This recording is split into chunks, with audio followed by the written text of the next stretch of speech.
Bonsoir, Maxime Bernier. Bonsoir. Vraiment content de vous retrouver avec nous ce soir à l'émission Théovox Actualité. Maxime, le 30 septembre dernier, Journée nationale de la vérité et de la réconciliation, vous avez publié un message sur X affirmant que le génocide des pensionnats était une supercherie et que la réconciliation nécessitait la fin du mensonge, de la mentalité de victime et de la fausse culpabilité blanche. Ces propos ont déclenché un nombre de chocs à travers le pays. La chef nationale de l'Assemblée des Premières Nations, Cindy Woodhouse-Nepinack, a déposé une plainte pour crime haineux contre vous. Fort heureusement, le projet de loi C9 n'est pas encore approuvé, mais ça aurait pu vous coûter cher. La ministre des Services aux Autochtones, Mandy Gold Masty, a adressé une lettre ouverte dénonçant un manque d'humilité et de respect. Et plusieurs chefs des Premières Nations du Québec-Labrador ont qualifié vos propos de racistes, incendiaires et révisionnistes. Maxime, soyons francs, au cœur de cette tempête politique se trouve un débat bien plus profond sur la vérité historique. Contrairement à la version largement relayée par les médias depuis 2021, aucune excavation, aucun corps, puis on parle de 215 corps, ni aucune preuve médico-légale n'ont jamais confirmé l'existence de fosses communes à Kamloops. Seulement des anomalies de sol détectées par radar. Même des journalistes comme Hélène Buzetti du Soleil et des historiens comme Jacques Rouillard ont documenté cette confusion, appelant à redécouvrir l'art de s'en tenir aux faits. Maxime Bernier, vos propos ont provoqué une tollée nationale. Pourquoi avoir choisi cette journée symbolique pour affirmer que le génocide des pensionnats était une supercherie? Bien, parce que, Jean-François, vous l'avez bien dit, la journée, c'était la journée de la vérité et de la réconciliation. Oui. Et donc, c'est le meilleur moment pour dire et affirmer la vérité. Et effectivement, dans ton introduction, tu as absolument raison. Il y a plusieurs historiens et professeurs. Je pense au professeur aussi Tom Flanagan de Calgary, l'école de Calgary, l'Université de Calgary, qui a écrit un livre là-dessus. Et moi, je voulais profiter de cette occasion-là pour dire la vérité basée sur des faits, sachant qu'il y a un risque dans notre société actuellement lorsqu'on dit la vérité. Le risque d'être annulé ou le risque d'être décrié comme étant raciste ou xénophobe ou quoi que ce soit. Bien, ça m'est arrivé, mais je pense que ça fait quand même réfléchir plusieurs individus à cet effet-là parce que, comme tu l'as bien dit, à Kamloops, on n'a pas trouvé les 215 corps dans une fosse commune. Et ce qui est arrivé en 2021 est basé sur un mensonge et je pense que c'est le temps de dire la vérité aux Canadiens, aux Québécois, même si certains leaders ne sont pas prêts à entendre la vérité. Est-ce que vous vous attendiez à une telle tollée? Oui, mais je ne m'attendais pas à être dénoncé à la police. Et comme vous l'avez dit, la chef autochtone dit que j'avais dit des propos haineux. Et elle a déclaré, elle a fait une plainte à la police. Heureusement, je n'ai pas encore eu la visite de la police chez moi par rapport à ça, mais ça me fait peur parce qu'au fédéral, il y a un projet de loi qui est actuellement débattu. Et comme en Angleterre, actuellement, les gens se font arrêter, se font questionner par la police pour des choses qu'ils ont dites sur X ou sur les réseaux sociaux. On est rendu là, dans une société qui est supposément libre et démocratique. Et au Canada, on s'en vient avec ce projet de loi-là. Et ma chance, c'est que le projet de loi n'a pas été adopté encore. Oui. Peut-être qu'après, j'aurai la visite de la police, mais on va continuer à se battre pour la vérité. Absolument. La ministre Mandy Gold Masty affirme que vos mots manquent de respect envers les survivants et qu'ils ravivent des blessures profondes. En même temps, je trouve ça un peu paradoxal, blessure profonde par rapport à un mensonge. Et je trouve que répondez-vous à ceux qui disent que vous niez la souffrance vécue par les enfants et les familles autochtones? Non, absolument pas. C'est vrai qu'il y a eu des gens dans des écoles qui ont subi des traumas. Et oui, c'est un fait, mais il n'y a pas eu de génocide. Et on emploie ce mot-là, génocide. Dans les faits, il n'y a pas eu de génocide, mais il y a des gens qui ont subi des traumas suite à leur passage à ces écoles-là. Mais ce qui est intéressant dans la lettre publique que la ministre a publiée contre mes propos, elle n'a jamais renié le fait ce que j'ai dit dans mon tweet, qu'on n'avait pas trouvé de corps. Ouais. Elle n'a pas renié ça. Elle a seulement dit, Bernier, c'est des propos qui ne devraient pas être tenus, etc. Mais elle n'est pas allée au fond et elle n'a pas, finalement, elle n'a pas renié la vérité que j'ai dit. Elle ne m'a pas contesté sur les faits. Au moins, c'est une bonne nouvelle. Oui. Croyez-vous que le gouvernement et certains médias ont entretenu un mythe pour servir un agenda idéologique ou financier? Absolument. Dans ce dossier-là? Absolument. Financier. Jean-François, quand le premier ministre Trudeau est rentré en pouvoir en 2015 et lorsqu'il a quitté la politique 10 ans plus tard, le budget pour les affaires autochtones était de 11 milliards de dollars. Ouais. Et 10 ans plus tard, 33 milliards de dollars. Wow. Sans transparence, on ne sait pas où cet argent-là va. Et donc, oui, il y a des gens qui ont intérêt à faire en sorte que la population pense qu'on a tellement maltraité les Autochtones qu'il faut leur donner des compensations et des milliards. On est rendu de 11 à 33 milliards. Je pense qu'on n'a pas les moyens de payer ça. Il faut revenir au gros bon sens. Et oui, il y a des gens qui ont intérêt à continuer à promouvoir ce discours-là. Pourquoi, Maxime, selon vous, la vérité factuelle dérange-t-elle autant aujourd'hui dans notre société? Bien, sur ce dossier-là, elle dérange parce que si la vérité était prônée et plus de gens pouvaient entendre cette vérité-là, bien peut-être que ces budgets-là diminueraient et ce n'est pas leur avantage. Et sur d'autres sujets, comme par exemple les changements climatiques, bien c'est à l'avantage des gauchistes qui veulent imposer plus de réglementation, imposer leur vision de la société au détriment de la liberté individuelle. Donc, et on va prôner des mensonges à l'effet qu'on est dans une urgence climatique et si on ne fait rien, c'est la fin du monde. On dit que le CO2, c'est de la pollution. On sait bien que c'est un gaz essentiel pour la vie. Donc, oui, dans des dossiers importants, il y a de la désinformation. Vos propos ne se limitent plus à une controverse historique. Ils soulèvent désormais une question de société. Et cette question est la suivante. Peut-on encore exprimer une opinion dissidente sans risquer la censure ou même la criminalisation? Ça devient de plus en plus dangereux, ça devient de plus en plus risqué pour un politicien ou pour un citoyen d'exprimer son point de vue. Si l'État n'aime pas ce qu'on dit, bien, il y a des projets de loi actuellement en discussion, C8, C9, C2, à Ottawa, qui, d'un coup de plume, un ministre peut nous couper d'Internet. Et donc, pour moi, Internet, c'est une façon d'exprimer notre liberté, notre parole aujourd'hui. Et ça, ce projet de loi n'est pas encore en vigueur, mais s'il est en vigueur, un ministre, sans mandat, sans passer par la Cour, sans juge, peut arriver à un citoyen et dire, bien, à les fournisseurs d'Internet, vous n'avez pas le droit de fournir l'Internet à tel citoyen parce qu'il incite les gens à la haine. Et la définition de la haine, elle est très large, très globale. On n'a pas besoin de ces projets de loi-là. On a déjà le code criminel pour des discours haineux, violents. Et là, on en rajoute.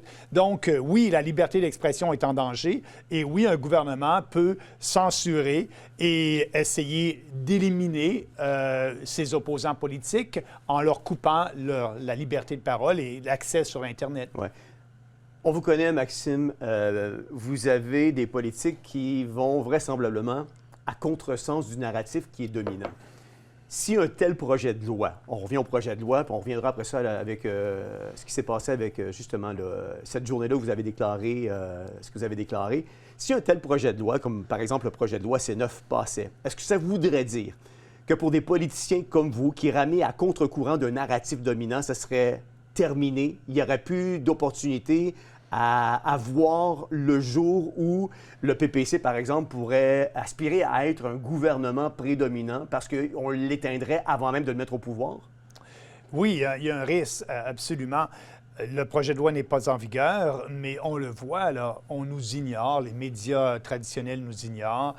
On fait comme si on n'existait pas, le Parti populaire, mais on a des idées très différentes. Absolument. Et il y a un risque, absolument, il y a un risque d'utiliser ce projet de loi-là lorsqu'il deviendra loi pour finalement brimer notre liberté d'expression à nous, au Parti populaire, et à nos candidats du Parti populaire, un peu partout à travers le pays.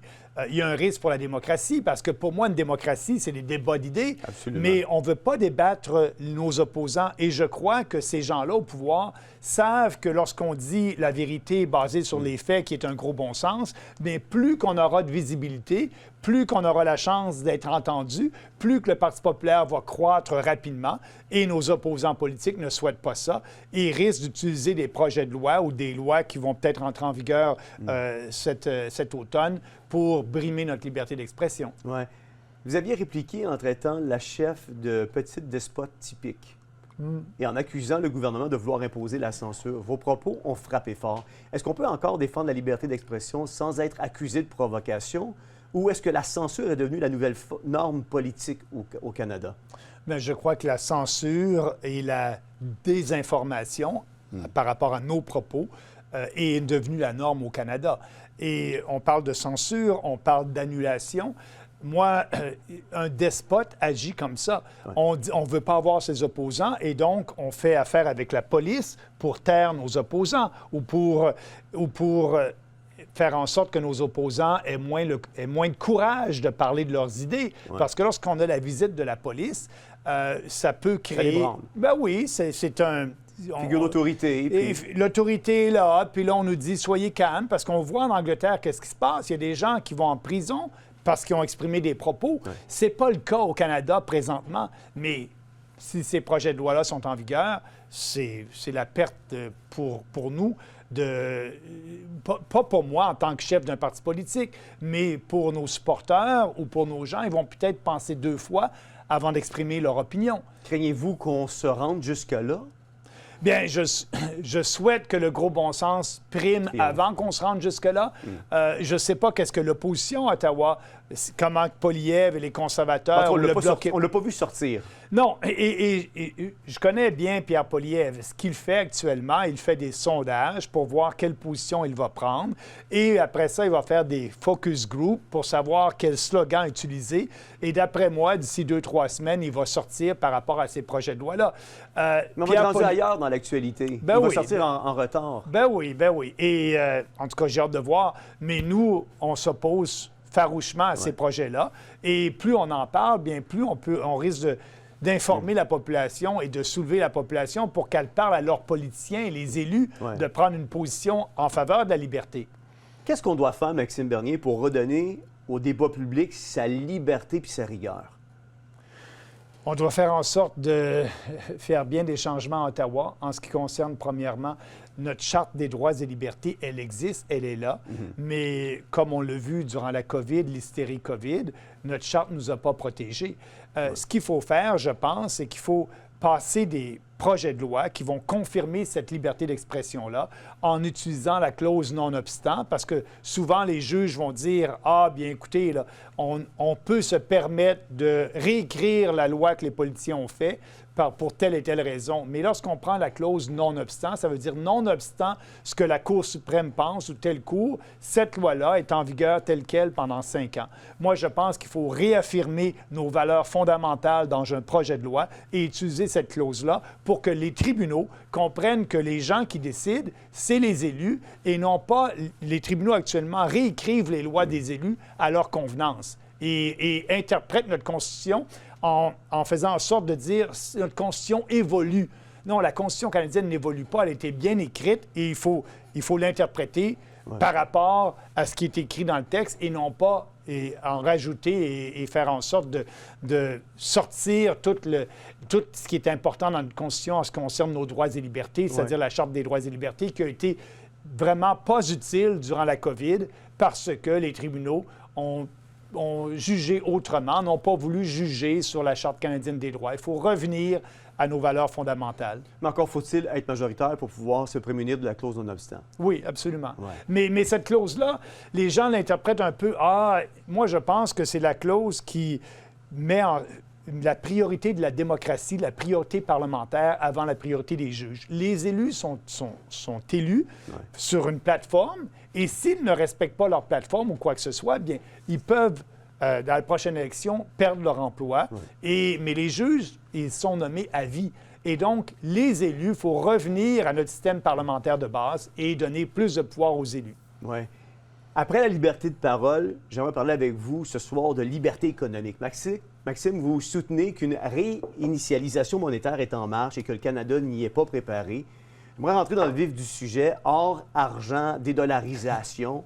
Ces dernières semaines, l'or a atteint un nouveau plateau. On est au-dessus de 6 000 canadiens l'once. L'argent suit la même tendance, franchissant au-dessus de 75 canadiens l'once. Un sommet jamais vu depuis des décennies. Pendant ce temps, les banques centrales achètent massivement et plusieurs pays, les BRICS notamment, abandonnent le dollar américain pour commencer à travailler plus entre eux.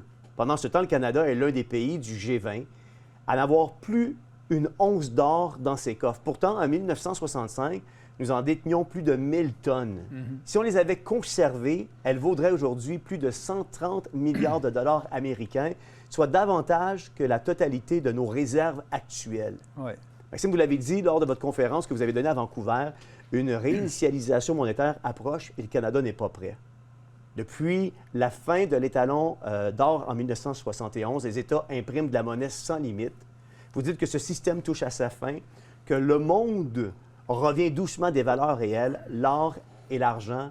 Alors, qu'est-ce qui se trame exactement aujourd'hui? Bien, on le voit, vous l'avez bien dit, depuis 1971, le dollar américain et l'ensemble des monnaies des pays, c'est des monnaies fiduciaires, c'est-à-dire basées sur rien, sur la confiance des gens. Et au 19e siècle, les monnaies étaient basées sur l'or, sur une valeur, et donc les gouvernements ne pouvaient pas émettre de l'argent s'ils n'avaient pas ces réserves d'or-là dans leur coffre. Et là, aujourd'hui, avec une monnaie fiduciaire, les gouvernements émettent de l'argent, donc, et ça fait quoi? Ça crée de l'inflation et ça fait en sorte que les gouvernements s'endettent facilement. Il y a un problème de dette aux États-Unis. Le gouvernement américain est insolvable. Le gouvernement canadien, la même chose. On va avoir un budget bientôt, au début du mois de novembre. On s'attend à un déficit qui devait être de 40 milliards de dollars. Ouais. On dit que ça va être le double, 80 milliards de dollars. Les États aussi européens sont très endettés.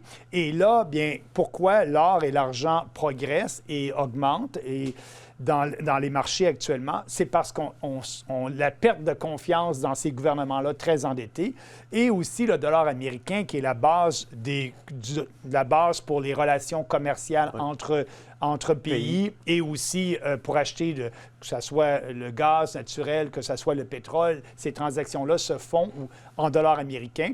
Et là, bien, on s'aperçoit que les pays vont délaisser le dollar américain, les pays du BRICS, et ça fait en sorte que là, si on délaisse le dollar américain, ces dollars américains vont revenir aux États-Unis, ça va créer de l'inflation. Donc, on est vraiment dans une crise monétaire, dans une crise financière, dans une bulle économique, la bourse qui ne cesse de monter aussi. Donc, on est dans une bulle économique et ce que je dis par rapport au Canada, si on avait gardé ces réserves d'or-là, bien, on serait en bonne position parce que lorsque cette réinitialisation monétaire va arriver, c'est que les monnaies des différents pays vont être basées sur l'or. Et c'est pour ça que les banques centrales achètent beaucoup d'or, que ce soit les banques centrales de l'Asie et même les banques centrales européennes, parce qu'ils veulent se préparer à cette réinitialisation monétaire-là où ça va permettre de quoi? D'effacer les dettes des pays. Je vais juste donner un exemple. Les Américains détiennent d'énormes réserves d'or. Leur réserve d'or est à 42, si ma mémoire est bonne, 42 $ l'once, évalué dans leur livre à 42 américains.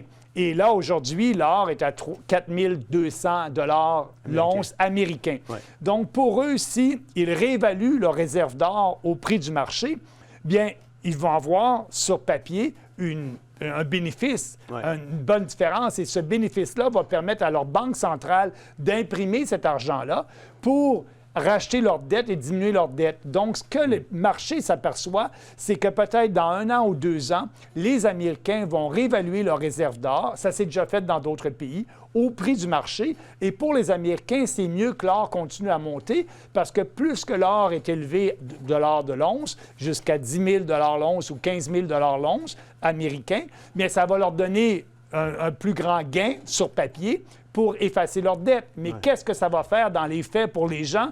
C'est de l'inflation. Les gens vont s'appauvrir. La création monétaire ne crée pas de richesse. Avoir de l'argent dans nos poches, ça ne veut pas nécessairement dire qu'on est riche. Parce que si avec cet argent-là, on ne peut pas acheter beaucoup de biens et services, on ne s'enrichit pas. Comment on s'enrichit? C'est avec la production.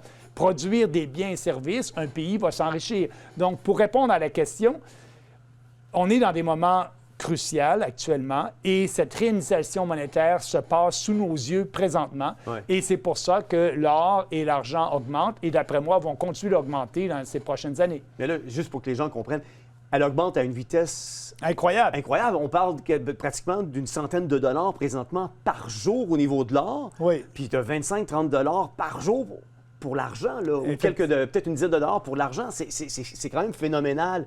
Quand on voit l'or et l'argent exploser, les pays du BRIC commercer 100 $ et les banques centrales remplir leurs coffres. Est-ce que la réinitialisation monétaire mondiale a déjà commencé? Oh oui, elle a déjà commencé. Et le meilleur exemple de tout ça, Morgan Stanley, une grande firme de courtage américaine, normalement, dans un portefeuille, quelqu'un qui a un portefeuille d'actifs, on dit 60 % dans des actions, 40 % dans des obligations. J'ai dit tout à l'heure que l'ensemble des pays sont très endettés. Ces obligations-là, exemple au Canada, après la Deuxième Guerre mondiale, quelqu'un qui avait acheté une obligation canadienne à 1 000 $ après la Deuxième Guerre mondiale, il l'avait gardée pendant 10 ans. Au bout de 10 ans, il recevait 800 $. Donc, c'est l'inflation. Et donc, il perdait de l'argent. Ouais. Et actuellement, Morgan Stanley dit à ses clients, ce n'est plus 60-40. 60 en actions, 20 en obligations seulement, parce que les gouvernements sont tellement dotés, ils n'ont pas 40, et 20 en or ou en argent tangible. Donc, et pour une firme de courtage qui conseille à ses clients d'acheter de l'or et de l'argent, pour eux, ils ne font aucune commission. C'est pas rentable, il n'y a pas de commission là-dessus. Et donc, ça veut dire qu'ils comprennent que la réinitialisation monétaire, elle s'exerce actuellement sous nos yeux et va se dérouler encore pendant quelques mois, quelques années. Mais donc, c'est le temps d'acheter. Oui, c'est le temps d'acheter. Si les gens avaient acheté il y a un an, il y aurait...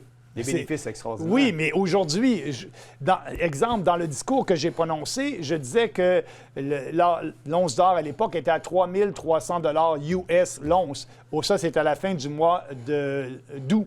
Et aujourd'hui, en dollars américains, 4 300 $ l'once. Ouais. Et les experts disent que ça peut aller jusqu'à 10 000 $, 15 000 $ l'once d'ici 2-3 ans. Donc, il est toujours temps d'acheter, effectivement. Oui, tout à fait. Moi, juste l'argent, quand je la regardais, elle se transigeait à l'entour de 38 $.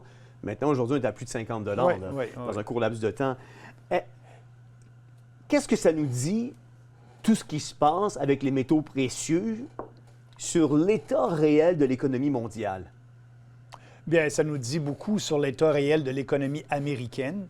Le président Trump peut bien essayer de faire tout ce qu'il peut pour rapatrier le secteur manufacturier, mais comme on l'a vu avec son Doge, avec Elon Musk, il voulait couper, ça n'a pas fonctionné. Ouais. Le déficit américain continue d'augmenter et seulement les intérêts sur la dette américaine, c'est le budget du Pentagone.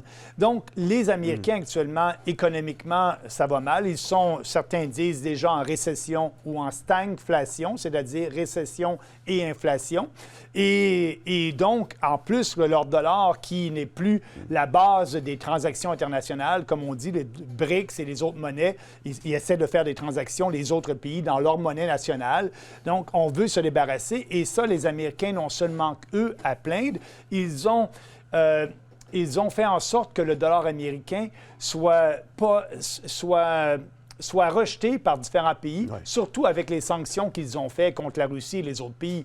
Donc, on a volé, entre guillemets, l'argent des Russes qui étaient dans des banques américaines ou européennes. On a gelé ces avoirs-là. Et les autres pays se disent, non, je ne veux pas que ça m'arrive et je vais me dédollariser. Donc, et ça a un impact sur l'économie américaine, mais vu que le dollar américain était le dollar mondial pour les transactions internationales, et là, il est moins en moins utilisé, et ça crée vraiment toute cette restructuration-là. Moi, je peux vous dire que les pays d'Asie se préparent très bien et il faut se préparer. Et ici, au Canada, bien, on est... Trop tard. Il est trop tard. On a tout vendu notre or. Là, on a juste du papier. On a juste du papier. Puis quand ce papier-là, c'est des obligations américaines, quand ces obligations américaines-là seront... Parce que les gens... quand je dis les gens quittent le dollar, c'est qu'ils vendent leurs obligations américaines. C'est sûr. Les Chinois ont vendu plusieurs bons du Trésor américain, ils s'en débarrassent. Et là, il faut trouver une autre valeur offre. refuge. Ben oui, et la valeur refuge, c'est l'or et l'argent. Mais pour nous, notre Banque centrale, elle détient seulement des obligations américaines. Quand la valeur de ces obligations américaines va diminuer, ce que tout le monde s'attend, bien, on va être des grands perdants, nous, au Canada. Donc, selon vous, on est à l'aube d'un nouvel ordre monétaire. Ah oui, c'est très exaltant parce qu'on voit qu'est-ce qui se passe. Parce que normalement, après 80 ans, il y a toujours un changement dans le système monétaire et ce système existe depuis 1971. Et là, on le voit, les Américains ont abusé de leurs privilèges en détenant le dollar comme étant le dollar mondial dans les transactions. Ils ont abusé de ce privilège-là et là, on le voit. Et ils ont abusé de leurs privilèges avec les déficits énormes qu'ils font. Ouais. Parce que c'était les étrangers qui finançaient leurs déficits en achetant des bons du Trésor américain. Mais là, les étrangers sont moins intéressés à financer le déficit. Clairement. Et là, ils sont un gros problème. Donc, on a commis une erreur, le Canada, en vendant notre réserve d'or. Et selon vous, qui porte cette responsabilité? Bien, le gouvernement Harper, avec la Banque du Canada, ont vendu les derniers lingots d'or qu'on avait, mais c'était très minime. Mais ça s'est fait surtout sous le gouvernement chrétien. Ça s'est fait bien avant. Les gouverneurs des banques, les gouverneurs qui ont gouverné la Banque du Canada ces dernières années ont dit « Nous, l'or, ça ne sert à rien, ça ne rapporte rien, etc. » Donc, les gens blâmés, c'est le gouvernement canadien qui a autorisé la Banque du Canada à se débarrasser de ces lingots d'or. Ouais. On a parlé brièvement, ma dernière question pour vous ce soir, Maxime. Si le dollar s'effondrait, que les obligations américaines perdaient leur valeur et que l'or monte encore, premièrement, que va-t-il arriver au Canada? Et deuxièmement, peut-on parler d'un risque réel d'appauvrissement national? Mais on s'appauvrit présentement. Tout le monde, on s'appauvrit. On nous dit que le taux d'inflation est 2 officiellement. Le vrai taux d'inflation, si on prend le gouvernement à ses mots, le gouvernement canadien des années 70, où il calculait l'inflation avec une formule plus juste. Et si on prend cette formule-là des années 70 et on calcule l'inflation, aujourd'hui avec cette formule-là, le taux d'inflation au Canada serait à peu près de 6 ou à 8 et non pas 2 et la population s'en aperçoit. Donc, déjà là, on s'appauvrit.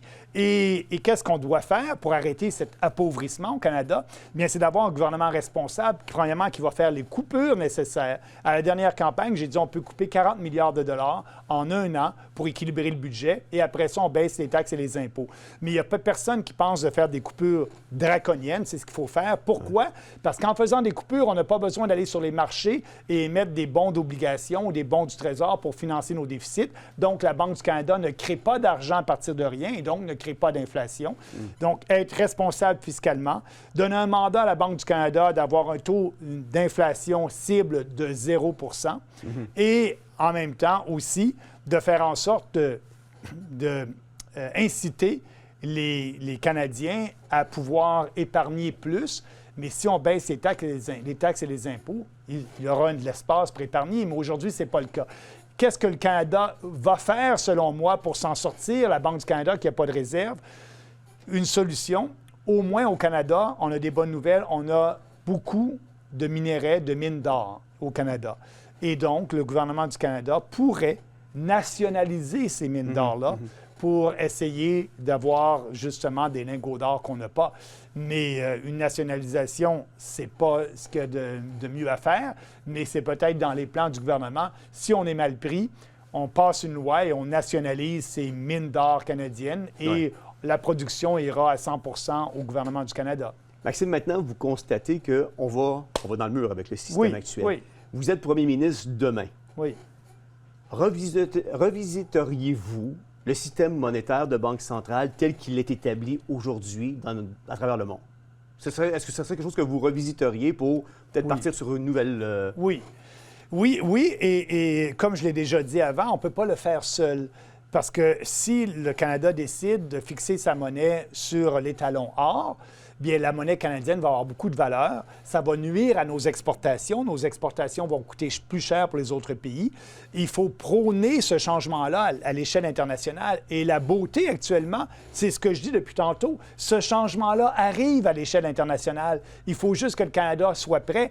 Et donc, oui, moi, je pense que l'avenir, c'est dans des monnaies qui seront basées sur l'or et donc plus stables. Et on va faire table rase de ces déficits et de ces dettes-là au détriment du peuple qui va payer avec de l'inflation parce que les gouvernements n'ont pas le courage de taxer les gens pour payer leurs déficits. Il y a mieux une taxe qui est invisible, entre guillemets, qui est la taxe d'inflation. Les gens ne s'aperçoivent pas et ils peuvent blâmer les compagnies en disant c'est les compagnies qui augmentent les prix, etc.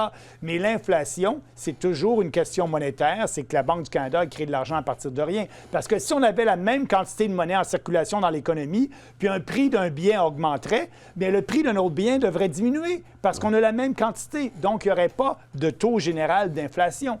Et c'est ce qu'il faut faire. Il faut faire en sorte que de prôner ce changement-là sur la scène internationale. Et le Canada pourrait le faire, effectivement, en commençant avec la Banque du Canada, comme je disais, avoir une politique monétaire où c'est 0 inflation. Oui.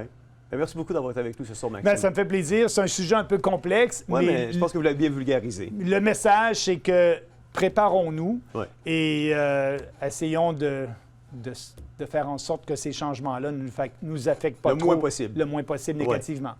Vous savez, le monde se dédollarise, les gouvernements revêtent des monnaies numériques, multiplient les lois totalitaires et préparent l'identité numérique.